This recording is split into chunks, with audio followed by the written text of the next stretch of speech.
Olá, Filó. Tudo bem? Boa Boa noite, noite. gente. Muito obrigada, viu, Cláudia, por ter aceito o convite, né?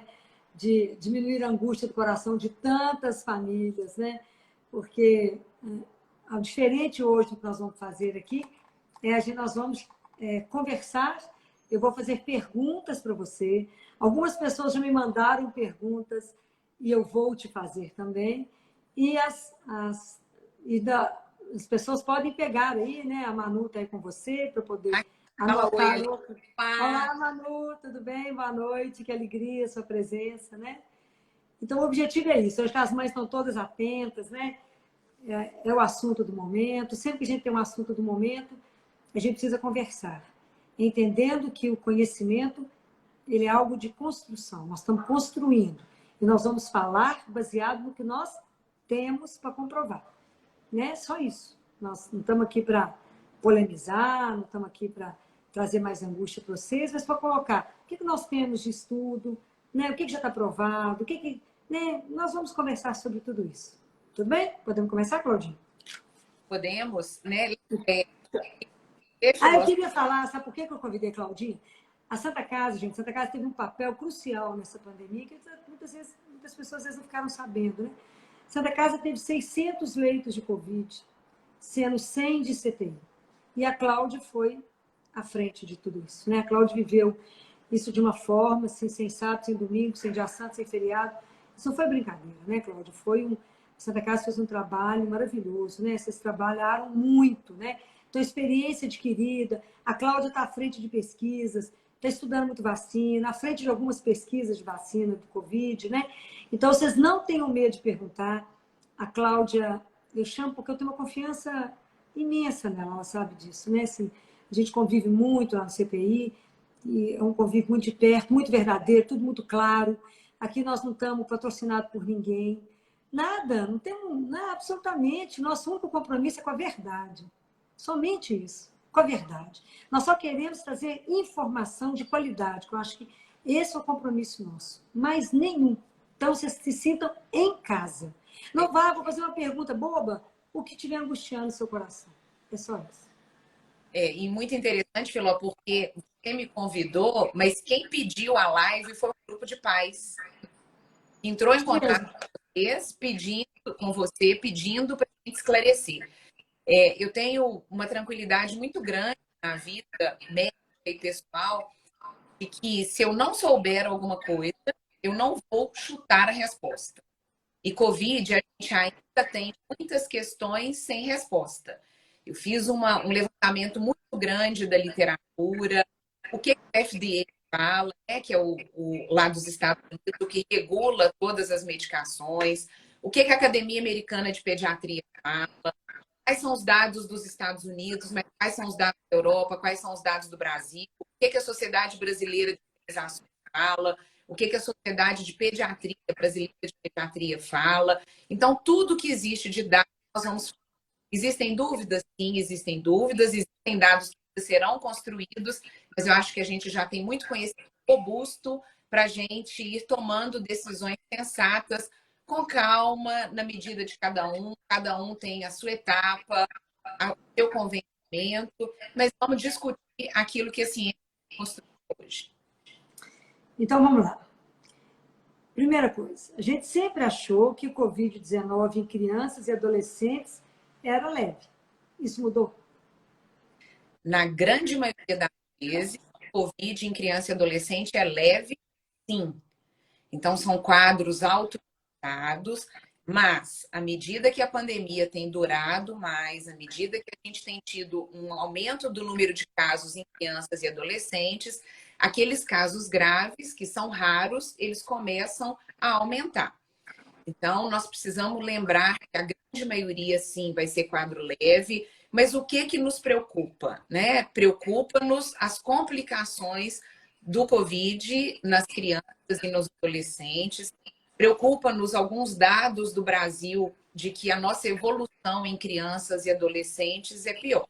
Então, quem fala que é leve, sim, a resposta, na grande maioria das vezes, é sim, leve. Você lembra aquela menina de 14 anos que internou no CTI adulto e que ela internou com pneumonia? comunitária, né?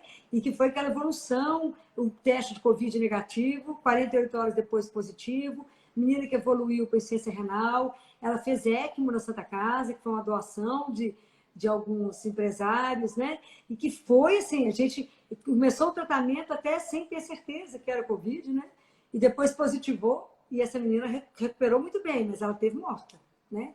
E era uma menina rígida, uma menina que nunca tinha tido nada, né? Menina de 14 anos, uma mulherona, tanto que ela internou no CTI adulto, né? Eu me lembro disso com muita clareza, desse quadro, porque chegou com pneumonia comum, né? Qual a epidemiologia? Quais os dados de Covid-19 em crianças e adolescentes no Brasil? E se a gente pode comparar com outras doenças e com outros países? O que a gente tem de dados epidemiológicos do Brasil até agora, né, desde o início da pandemia, em termos de internação de adolescentes, aí eu estou falando até 18 anos, né, são 34 mil internações por Covid. Nós tivemos 2.500 óbitos, 2.500 óbitos por Covid em crianças e adolescentes, sendo que 50% desses óbitos são abaixo de 5 anos. Esses dados, né, quando a gente fala de SRAG, de Síndrome Respiratória Aguda Grave, de insuficiência respiratória, tanto em adultos e em crianças, nós estamos falando especificamente de criança e adolescente. Então, esses casos que internam com Covid, com insuficiência respiratória, a letalidade do óbito é 7%. Quando a gente compara esses dados com os dados dos Estados Unidos, ITAG, Covid, em criança e adolescente nos Estados Unidos, a letalidade é 0,5%. No Brasil, é 7%. E aí, quando a gente faz os dados da taxa de mortalidade de Covid em crianças e adolescentes no Brasil, são 41 mortes por milhão de crianças e adolescentes. Nos Estados Unidos, essa taxa para a gente é 41 por milhão, é 11 por milhão. E no Reino Unido é 4,5. Ou seja, nós temos uma carga de doença com maior gravidade no Brasil do que nos outros países. Existe um estudo da Universidade Federal de Minas Gerais, aqui de Belo Horizonte, mostrando essa pior evolução de crianças e adolescentes no Brasil comparado com o mundo. Isso é principalmente em Norte e Nordeste, mas ocorre também nas outras regiões do Brasil. Então, infelizmente, a gente tem dados de maior gravidade de SRAS no Brasil comparado com os outros países. Isso quando a gente fala de insuficiência respiratória, porque a gente tem que lembrar do outro quadro de Covid que acontece em crianças, que é a SIMP, a Síndrome Inflamatória Multissistêmica Pediátrica, que nós já tivemos também internados, né? Não só também no CTI. Quando a gente fala de SIMP, foram mais de 2.400 notificados no Brasil, 58% deles foram confirmados como sendo Covid, a gente tem 85 óbitos, 85 mortes. 44% dessas crianças e adolescentes precisaram de internação no CTI, com uma letalidade de 6%, que é uma taxa 5 vezes maior do que nos Estados Unidos. E aí, quando a gente fala de SIMP, a gente tem que lembrar bem das complicações a prazo, das sequelas neurológicas, das sequelas cardiovasculares e das sequelas respiratórias. Cláudia, o seu áudio está tendo algumas falhas. O seu áudio está picando muito. Vê se tem alguma coisa aí. Não, nós estamos fechados aqui num quarto sozinhas, numa internet 5G. Não sei por que está ruim. Melhorou? Agora melhorou. Melhorou? Estava picando, estava picando. Tá. Se voltar, você me fala que a gente muda de internet, tá? Quando a gente fala de SIMP, então, 64% dos casos no Brasil aconteceram entre 1 e 9 anos de idade, uma média de 5 anos. Então, crianças, sim, de faixa etária menor. Além disso, a gente tem que lembrar da Covid longa. O que é a Covid longa? Inicialmente descrita nos adultos, agora a gente já vê também nas crianças, em que a longo prazo, duração de meses, existem alterações neurológicas, alterações cardiorrespiratórias, alteração de saúde mental. Então, esse é o quadro que a gente tem epidemiológico no Brasil até o momento. Ô, Cláudia, está picando muito, sabe? Está picando a sua voz. Muda de internet.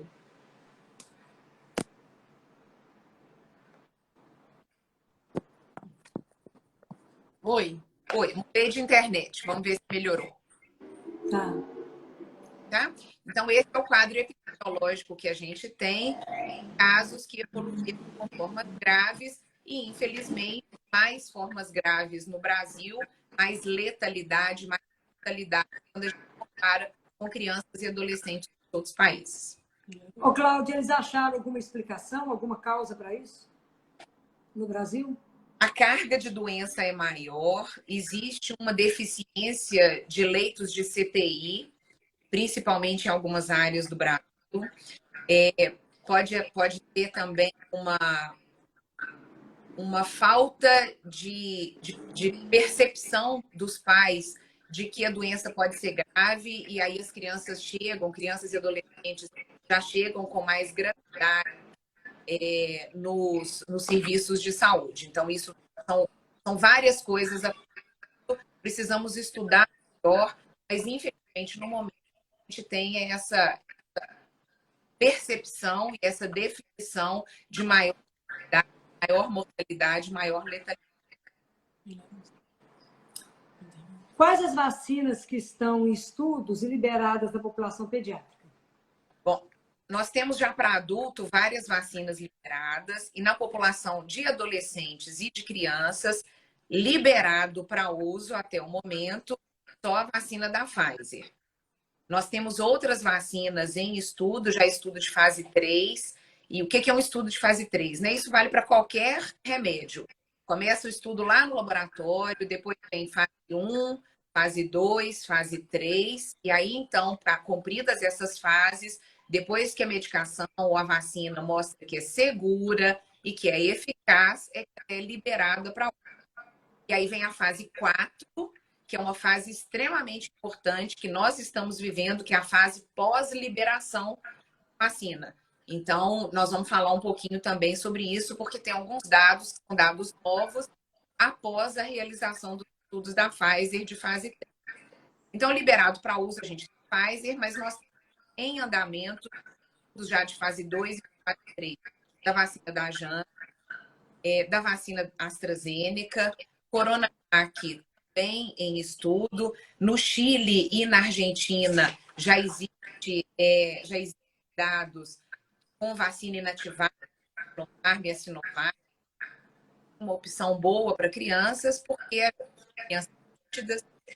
a gente já tem experiência com vacina aí de vírus morto. Então, resumindo, as de adulto estão ainda em estudos já avançados, mas liberada na prática para adolescente e para criança, vacina da Pfizer.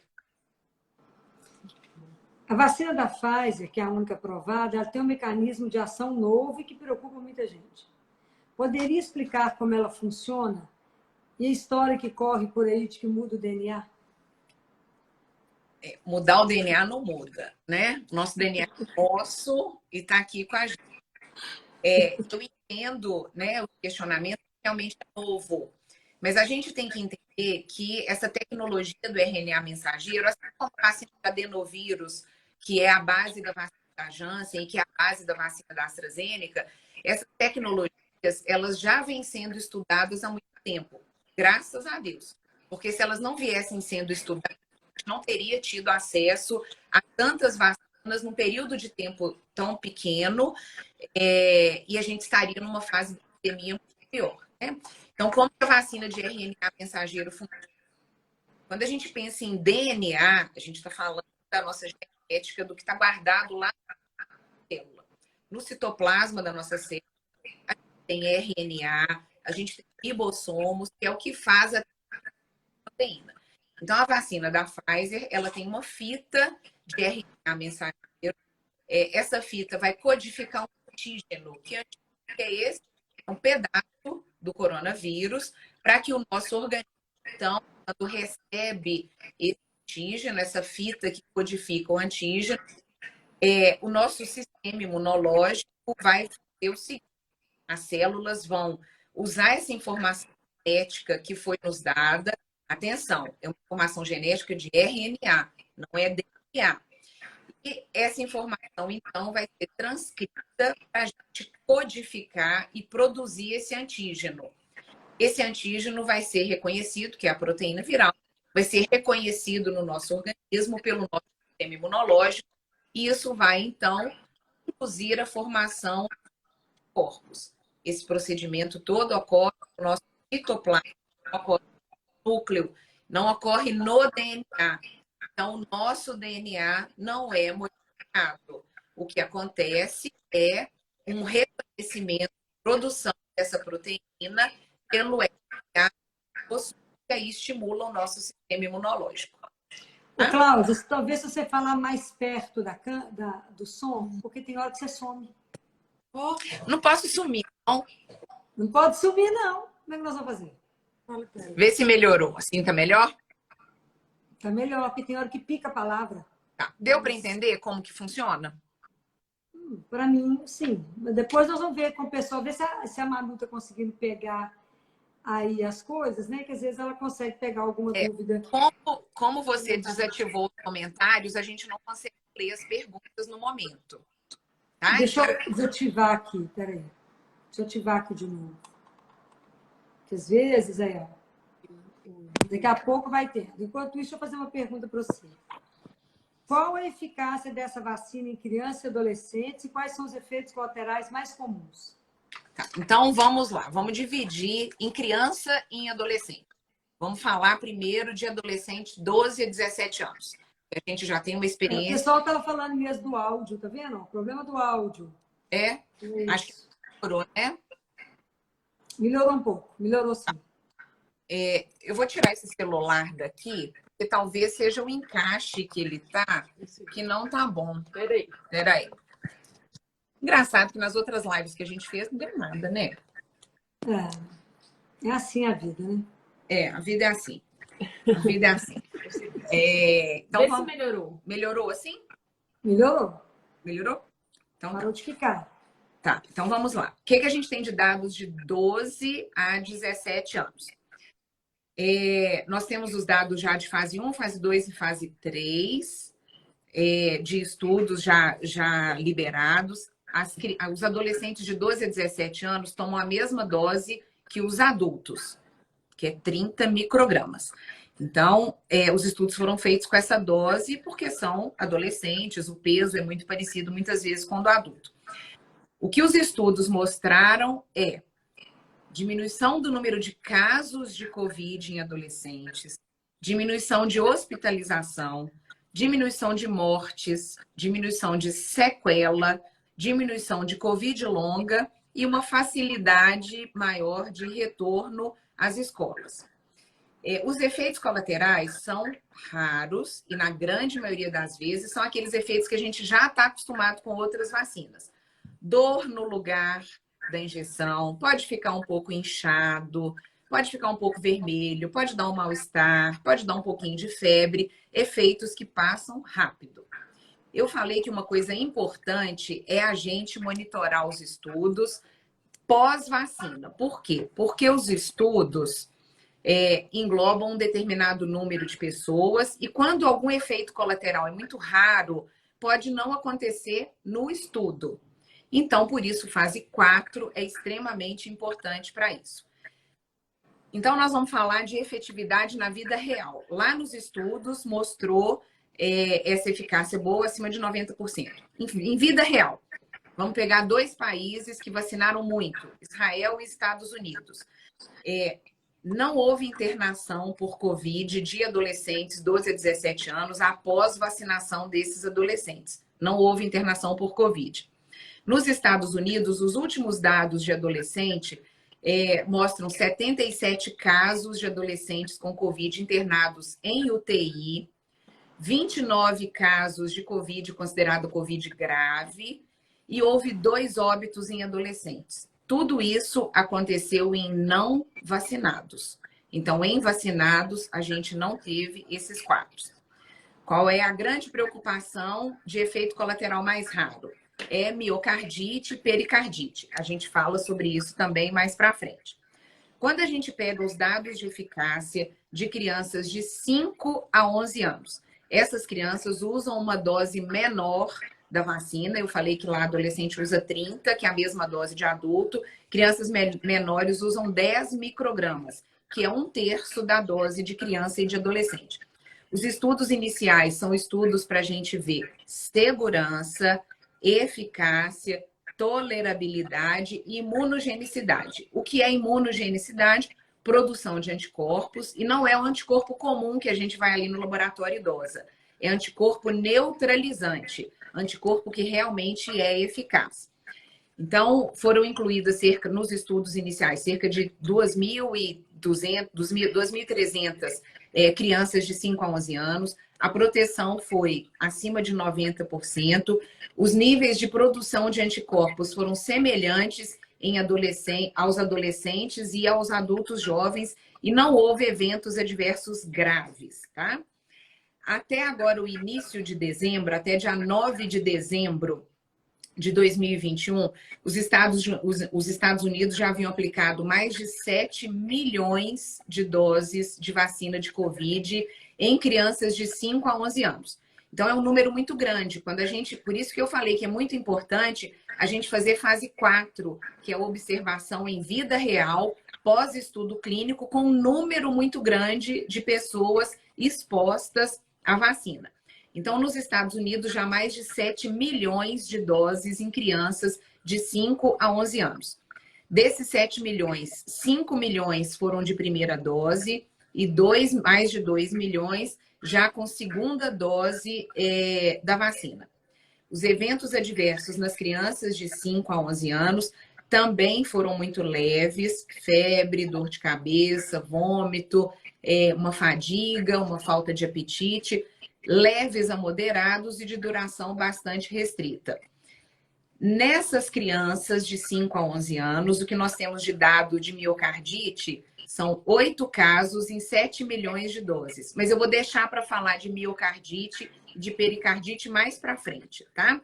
Por quê? Porque é o que mais preocupa hoje em dia, é o que as pessoas mais têm preocupação e têm medo. Então, nós vamos esperar um pouquinho para a gente falar aí dessa miocardite e dessa pericardite, tá? Acho que nós temos... Oi. Deixa eu só te falar uma coisa. Porque estava dando era o eco, eu acho que estava dando eco por causa do celular. Dá uma resumida nessas coisas todas aí que você falou, que ficou muito para o pessoal. Resumidamente. Não tem nada ligado aqui. Não tem nada ligado aqui no quarto. A gente está num quarto sozinho. O outro celular está desligado, não está? O outro celular está desligado. Agora, depois que você tirou o celular, ficou ótimo o som. Tá. Mas, principalmente, falando do mecanismo de ação e a questão lá do início que a gente comentou, porque eu acho que para os pais, só resumidamente. Tá. Resumidamente, as pessoas têm medo de que a vacina, pelo fato de ser de RNA mensageiro, que altere o DNA. O que eu expliquei é que são coisas diferentes. O nosso DNA é nosso e nele a gente não mexe, né?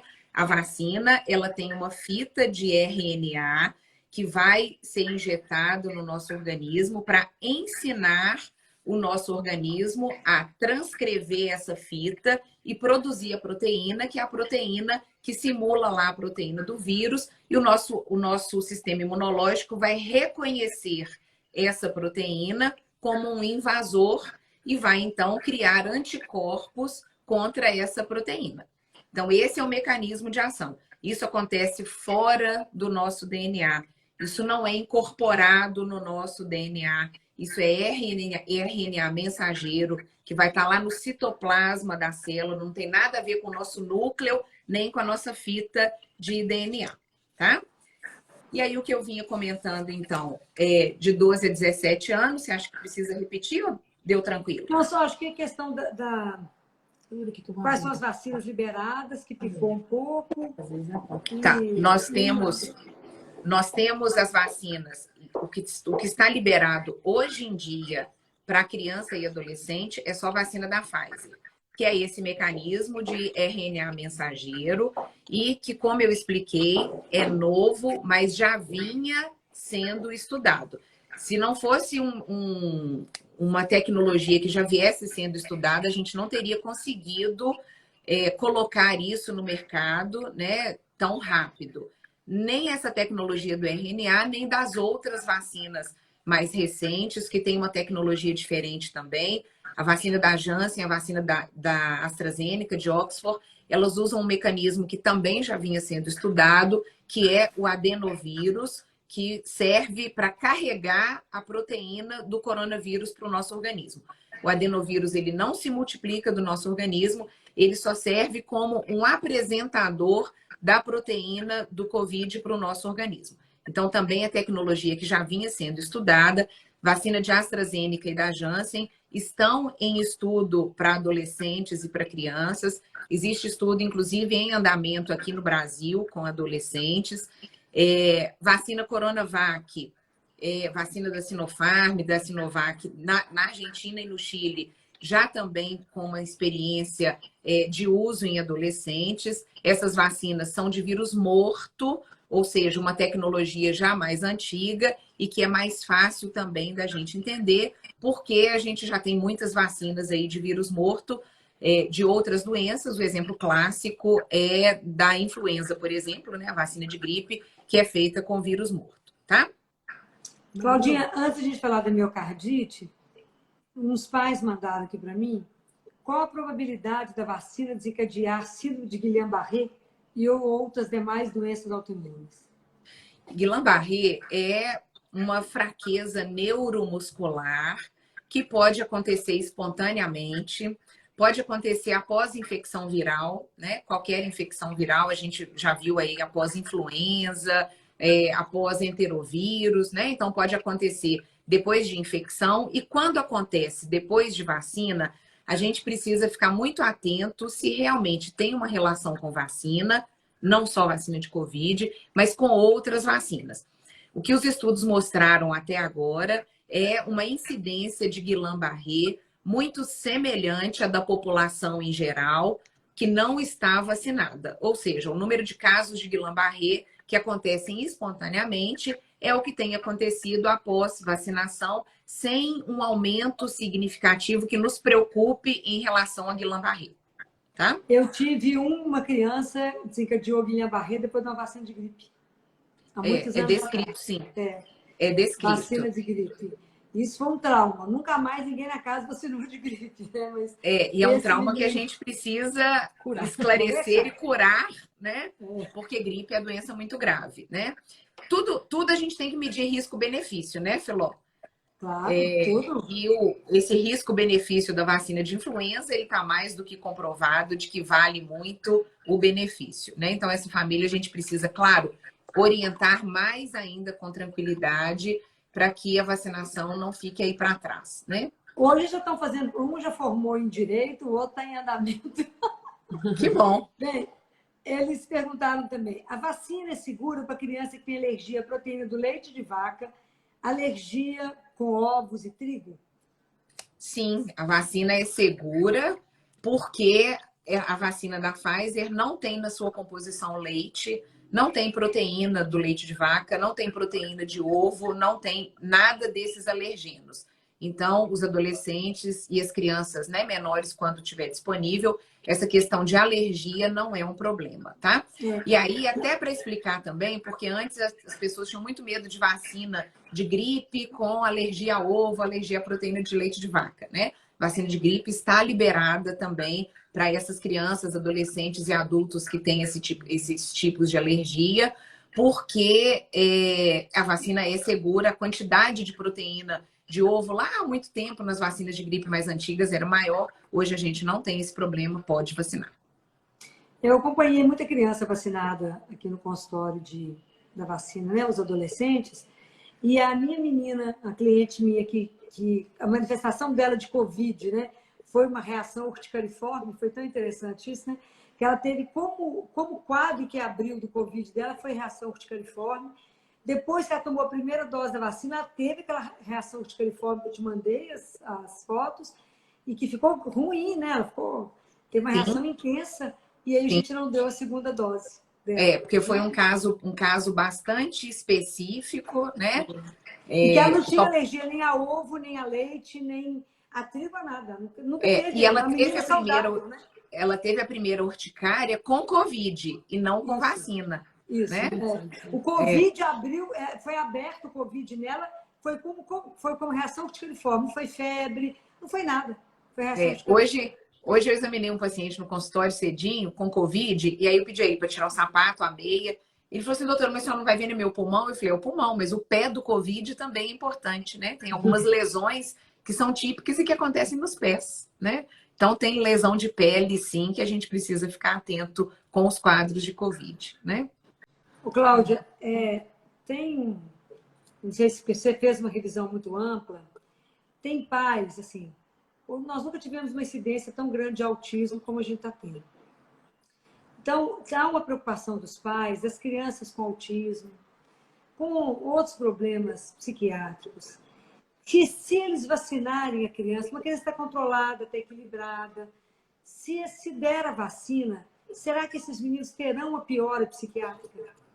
Não temos nenhum. É uma angústia. É uma angústia, eu entendo, uma angústia muito grande, né? O quadro em si é um quadro que preocupa, é um quadro sofrido, né? Porque engloba a família toda. Nós não temos nenhum dado mostrando descompensação psicológica, descompensação neurológica, descompensação de autismo, de doença autoimune, não temos.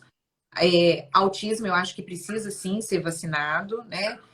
Pensando aí, nós tivemos uma criança autista internada num CTI agora há pouco tempo, não era Covid, era uma outra doença, e foi muito difícil a condução, né? Um adolescente, na verdade, uma criança, um adolescente, que precisou, inclusive, ser entubado, e foi uma situação muito complicada. Então, nós precisamos sim vacinar essas crianças. Os dados até o momento não mostram nenhum risco maior de descompensação, não, tá? As crianças que têm doenças autoimunes, isso vale para os adultos também, para os adolescentes, essas precisam ser acompanhadas ainda mais de perto, né? Eu tive contato, inclusive, com uma médica de referência da Pfizer, exatamente perguntando sobre isso, por causa de um quadro que me foi questionado. Não tem nenhum dado ainda, apesar desses milhões e milhões de doses que já foram administrados, a gente não tem nenhum dado de aumento de descompensação dessas doenças autoimunes. Lembrando que pessoas que têm doença autoimune são consideradas imunodeprimidas, na grande maioria das vezes, e com isso, então, são grupos de maior risco ainda para as complicações de Covid. Da mesma forma como as mães angustiadas com doença de Hirschsprung, né? Com medo de dar a vacina. Né? Eu falei, não tem nenhuma relação também, nada sobre piora disso. Né? De jeito nenhum. Colostomia, né? Que já vai fazer o fechamento. Falei, isso não existe. Agora, vale essa recomendação, né? Vale para o Hirschsprung, vale para crianças que estejam traqueostomizadas por alguma sequela, né? De períodos prévios, mas realmente não tem nenhum estudo, nenhuma preocupação adicional em relação a isso. Quando a gente tem preocupação, a gente fala, essa sua menina, a gente bloqueou a segunda dose dela, né? Verdade. Então, os pais têm direito de escolher qual vacina vai ser aplicada em seus filhos? Em especial nas crianças que têm alergia?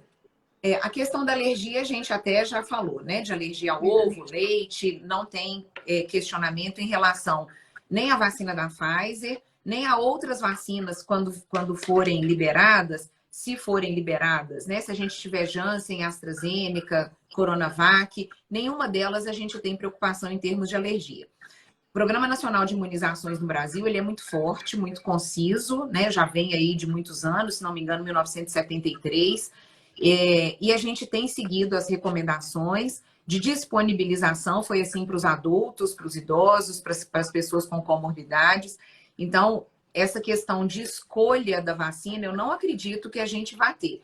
O que nós temos hoje é vacina da Pfizer. Uma coisa muito interessante da gente falar de todos esses laboratórios é que foi feito como se fosse um consórcio, né, e um consenso dos laboratórios de que ninguém ia vender vacina de Covid para a rede particular, em lugar nenhum.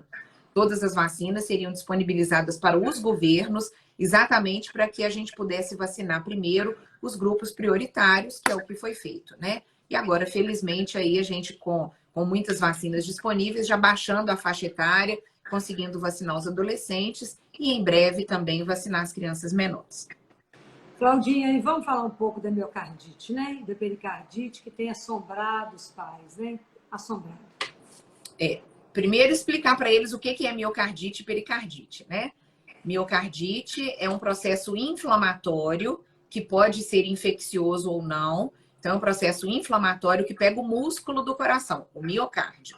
E pericardite é um processo também inflamatório que pode ser infeccioso ou não, que pega o pericárdio, que é a membrana que reveste o coração.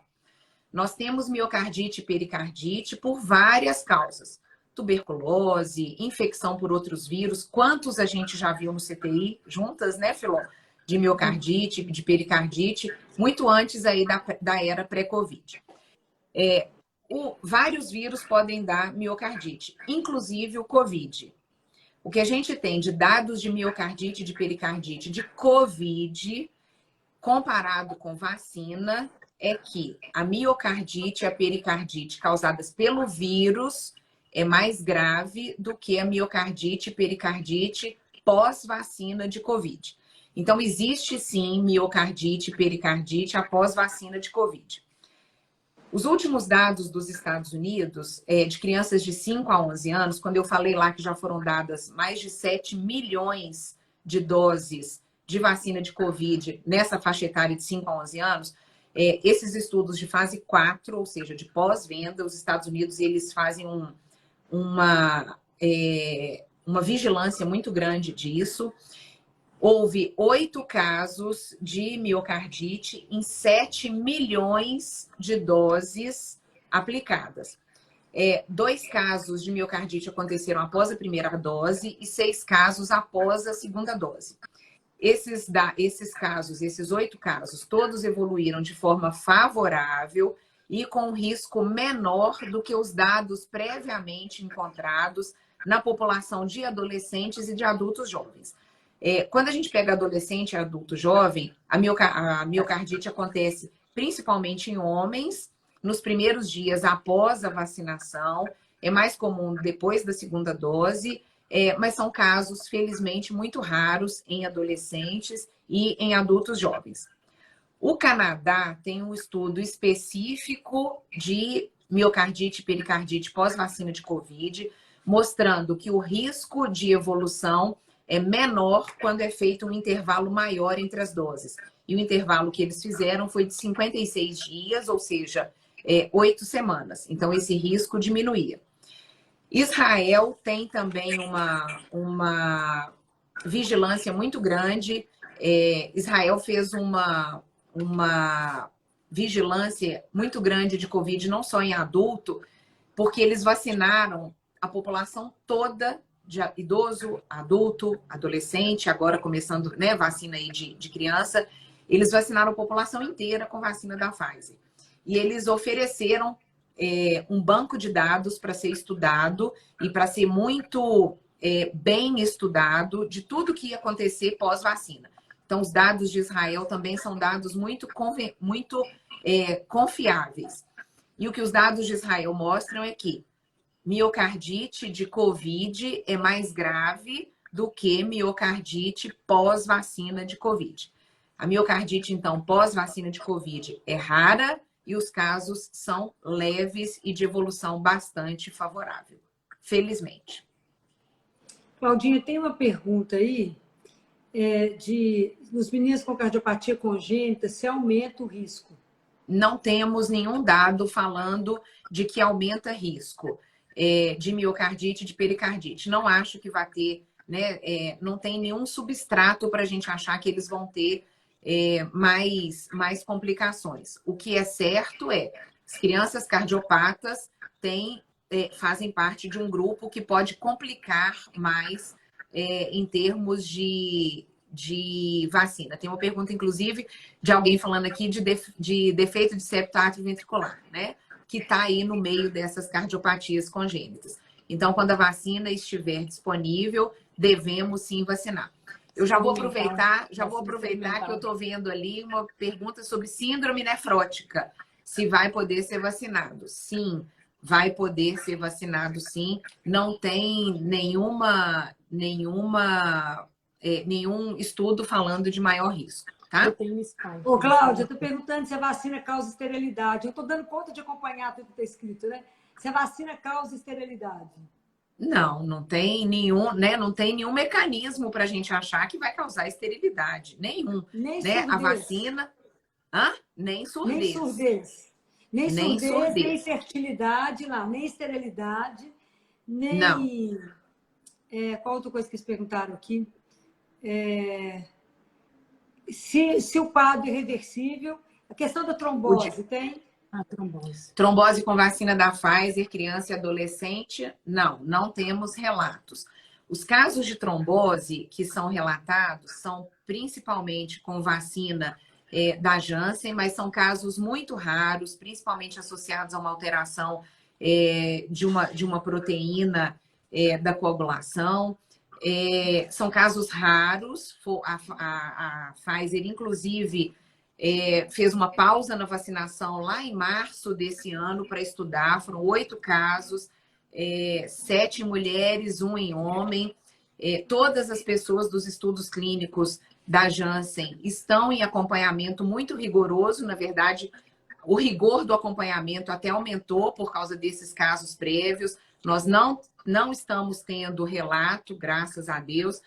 As pessoas estão colhendo, inclusive, mais exame de sangue durante os estudos e a gente, felizmente, não tem tido esse aumento, tá? Vi ali uma pergunta se pode vacinar quem tem síndrome de Down. Sim, as crianças com trissomia do 21 são consideradas de maior risco. E aí eu tô vendo ali, né, as pessoas falando que talvez não seja seguro porque o tempo de acompanhamento é pequeno. O tempo de acompanhamento dos estudos de adolescentes já é aí de muitos meses. Nós temos que pensar que Covid começou ano passado, o conhecimento ainda é recente. E nós vamos ter muito mais conhecimento mais para frente, com certeza. Todos os adolescentes incluídos nos estudos, e não é um estudo só da Pfizer, são vários, todos os adolescentes continuam em acompanhamento e nós já temos aí muitos meses de acompanhamento. Da mesma forma, as crianças menores de 5 a 11 anos, elas estão em acompanhamento no estudo, nos estudos, né? Porque também é mais de um. Então, elas continuam em acompanhamento e esses 7 milhões de doses aplicadas nos Estados Unidos, essas crianças estão em acompanhamento. Então, nós vamos ter sim mais dados, mas o que a gente tem não é dado só de 2 meses, são dados já de muitos meses e volto a dizer, precisamos continuar acompanhando. Uma coisa que é muito importante, a Sociedade Brasileira de Pediatria, inclusive, soltou uma nota de alerta hoje, que é uma nota muito importante. Quando a gente fala, né, de morte, nós tivemos, infelizmente, aí 2.500 óbitos de crianças e adolescentes por Covid. Vamos pensar nas outras doenças. Quanto que a gente teve de morte de sarampo ano passado ou esse ano? 2020, a gente teve 10 óbitos de sarampo no Brasil, notificados. Sarampo, a gente vacina e precisamos vacinar. Covid hoje é a doença imunoprevenível, ou seja, a doença para a qual nós temos vacina que mais mata crianças e adolescentes no Brasil e no mundo. Então, esse dado é um dado importante porque a gente precisa pensar. É prevenível e é a doença para a qual existe vacina que mais mata crianças e adolescentes no Brasil, né? Efeito colateral, a gente tem que discutir sim, e eu tenho falado isso, né? Inclusive os dados da miocardite, da pericardite, os dados de trombose de outras vacinas, precisamos sim acompanhar com muito rigor. A gente sempre vacina de febre amarela, por exemplo. Vacina de febre amarela é uma vacina extremamente segura, mas vacina de febre amarela tem um efeito colateral que é raro, mas que acontece em uma para cada 400 mil doses de vacina. Nós estamos falando aqui de pericardite, de miocardite, de cerca de um caso para cada 1 milhão de doses. E que são casos mais leves do que a pericardite e a miocardite causada pelo próprio Covid, né? Então, nós precisamos, sim, continuar estudando as vacinas, continuar estudando os efeitos colaterais com tranquilidade e com muito rigor, com rigor científico. Tem perguntado muito, efeito a longo prazo. Claudinha, estou perguntando isso, pela proteína spike, para poder falar, se essas vacinas são feitas com aborto, com material de aborto, com feto, se as crianças que já tiveram Covid, então se elas já têm imunidade, por que elas precisam ser vacinadas? E se, na verdade, se a gente não está usando tudo isso, se a gente está sendo só cobaia. E são coisas que eu peguei aí dos pais, né, das angústias. Tá, então vamos lá. A Sociedade de Ginecologia dos Estados Unidos, na Europa, no Brasil, ela recomenda, sim, a vacinação de grávidas pelo risco de complicações materno-fetais durante a gravidez, com risco de complicações, inclusive de perda fetal. Desconheço, pode ser que tenha e eu não tenha visto, né? Desconheço estudos que mostrem relação de vacina de Covid com aborto. Tivemos, sim, pessoas vacinadas, grávidas, sem saber, inclusive em estudos clínicos já há muitos meses, foram extensamente acompanhadas em todos os tipos de vacina e não houve questões de segurança adicionais com as quais a gente se preocupasse. Então, as grávidas fazem parte, sim, do grupo de risco e devem ser vacinadas. A questão da proteína spike, acho que é uma questão que fala quanto tempo a proteína spike vai ficar no nosso organismo, né? A proteína que é codificada pelo vírus, pelo nosso organismo, tanto a proteína que é injetada lá pela vacina, por exemplo, da Janssen, que já vem com a proteína spike, quanto a proteína que é injetada, o RNA mensageiro, que é injetado aí com a vacina da Pfizer, essa proteína, ela tem o objetivo de estimular o nosso sistema imunológico. Isso não vai ficar sendo replicado indefinidamente no nosso organismo, né?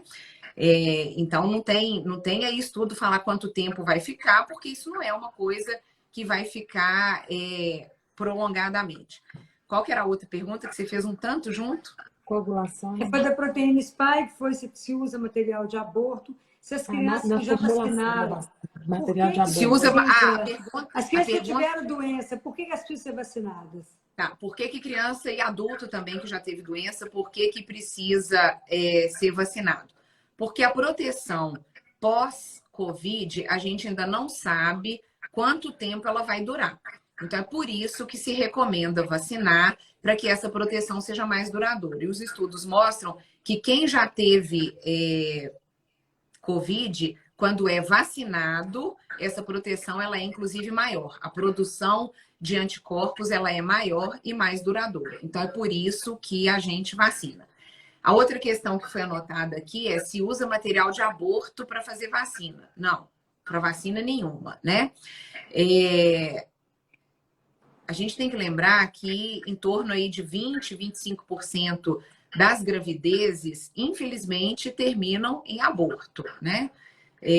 Mesmo sem causa. Então, toda vez que a gente tem um aborto pós-vacina, nós precisamos avaliar o que aconteceu, se foi um aborto espontâneo ou se foi um aborto realmente ligado a isso. Existem várias gestantes em acompanhamento, exatamente para a gente continuar sabendo da eficácia e da segurança nas gestantes.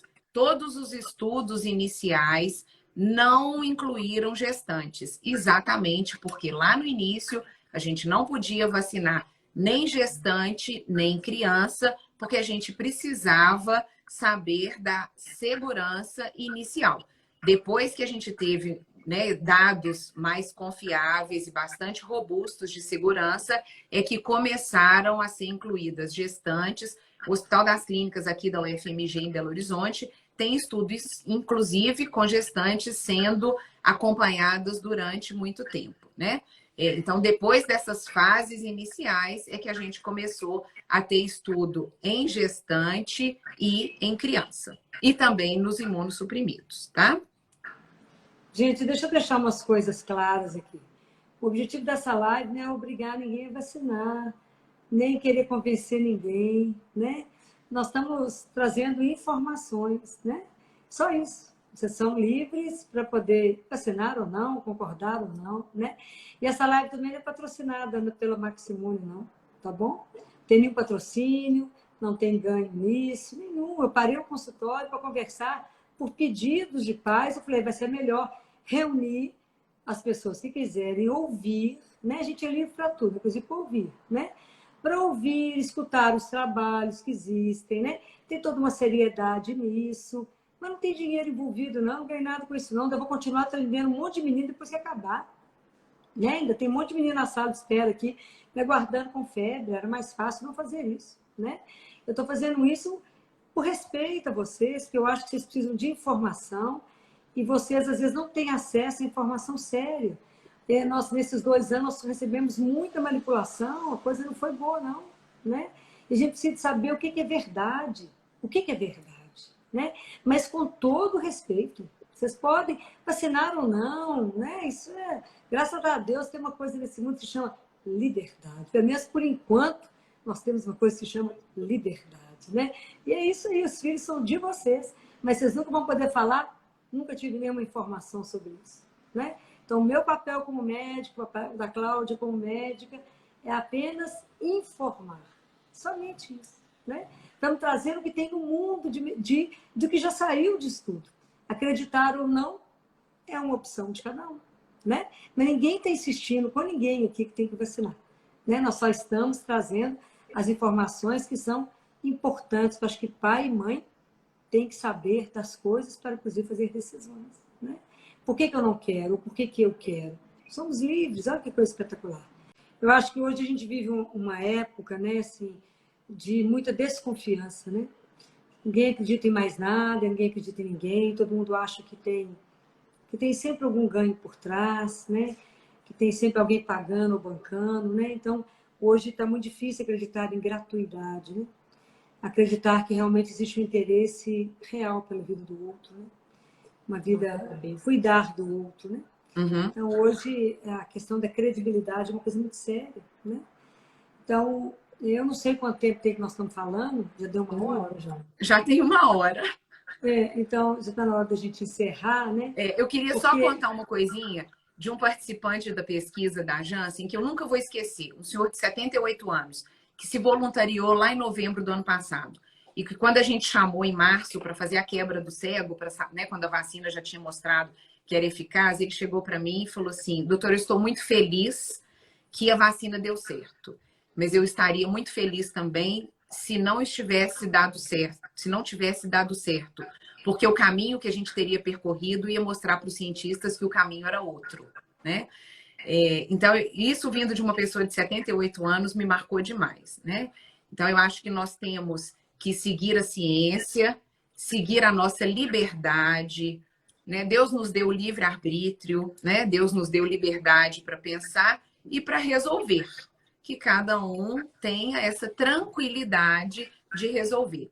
A Sociedade Brasileira de Pediatria, a Academia Americana de Pediatria, a Academia Americana dos Médicos de Família, colocam que a vacinação de criança e adolescente é importante para proteção direta, para redução de internação, para redução de sequelas, redução de uso de antibiótico, porque essas crianças, adolescentes internam, fazem complicações. E que eu queria terminar até com que o post, a nota técnica da Sociedade de Pediatria fala hoje, das justificativas éticas, epidemiológicas e sanitárias de que existe sim evidência para a gente continuar seguindo com a vacinação de crianças e adolescentes, né? Então, eu não tenho nenhum viés político, que isso fique muito bem claro, né? Eu não tenho ganho nenhum com isso, né? A gente está aqui para falar o que existe na atualidade. E na hora que a gente tiver outros dados, a gente traz outros dados também, né? Eu acho que o objetivo nosso é contribuir. Nosso objetivo, meu e da Cláudia, quando eu trouxe a Cláudia, foi tirar um pouco das dúvidas de você. Só uma coisa, Alguém me perguntou aí sobre a gripe, vacina de gripe. E se a vacina de gripe pode ser dada junto com a vacina de Covid? Pode. No início não podia, porque a gente precisava, né, ver como a vacina de Covid ia se comportar em termos de efeito colateral. Então, a gente tinha um intervalo de vacina. Hoje não tem problema mais. Pode ser dado junto. E recomendo que as pessoas que não se vacinaram para a gripe nesse ano, que elas ainda se vacinem com a vacina que está disponível. Estamos com um aumento muito grande do número de casos de influenza, né? Existe uma cepa nova circulando de influenza. A vacina não é específica para ela, pode até ter uma proteção cruzada, mas é importante sim que a gente vacine de gripe esse ano. Não, quem já tomou não tem que tomar outra dose. Não existe isso, né? Nós vamos tomar outra vacina de gripe só no ano que vem com a cepa nova. Eu até queria sugerir para todo mundo, né, assim, da vacina de gripe, se vocês quiserem vacinar, eu estou falando o que eu faço para mim, né? E para minha família, eu dou a vacina de gripe na última semana de março, né? Tá chegando, a gente vacina todo mundo para que, né, vacina tetra, para poder cobrir, e aí já fica vacinado, né? E mais uma vez, obrigada, Manu, muito obrigada por tanto conhecimento, né, Claudinha? Por ter disponibilizado tanta coisa que você sabe, né? Você que trabalha com pesquisa, meu marido foi voluntário de pesquisa com você, né? Trabalhou, recebeu lá a vacina. Eu realmente fiquei muito impressionada com o rigor da pesquisa, né? Mas muito obrigada mesmo por tudo. Obrigada a vocês, 1.700 Estão me perguntando pessoas se as minhas filhas vão vacinar. já foram vacinadas, né? Já foram. Eu tenho uma de 12 e uma de 16 que já foram. Então, joga a pergunta para a Filó. Você vai vacinar seu neto, né? Como Temos é que neto, proteger. né, Cláudio? A gente depende dos pais decidirem, né? A decisão Porque a é gente de é cada só avó, um. né? A avó é uma outra história, né? A decisão é de cada pai, de cada mãe. De Tem que ser cada uma pai. decisão Mesmo muito sendo a avó e tranquila. pediatra dele, né? É, Essa decisão é do pai e da e mãe, da mãe. Exatamente. E né? uma coisa Essa que tem que ficar decisão não é muito de clara. ninguém, não é do seu pediatra, não é do governo, não é de ninguém. A decisão é do pai e da mãe. E uma Somente coisa isso. que tem que ficar muito clara é que nós médicos respeitamos a opinião de cada um, né? E isso não muda em nada quando você for levar o seu filho para ser De forma atendido, alguma. não é? De forma alguma, né? O objetivo não é esse, né? A gente está aqui para ajudar, contribuir. Se a gente não puder estiver fazendo isso na vida uns dos outros, não conseguir para quê mesmo? Para nada, né? Mas eu vou tentar realmente gravar essa live. Vocês perdoem se eu não conseguir, porque eu sou um pouco analfabeta. Mas eu vou tentar, tá bom? Claudinha, obrigada. Obrigada, Manu. Tchau, boa Obrigada a noite. todos. Tchau, Obrigada gente. conosco. Obrigada. Um Boa abraço. Um noite. abraço. Boa noite. Até mais. Tchau. Boa noite.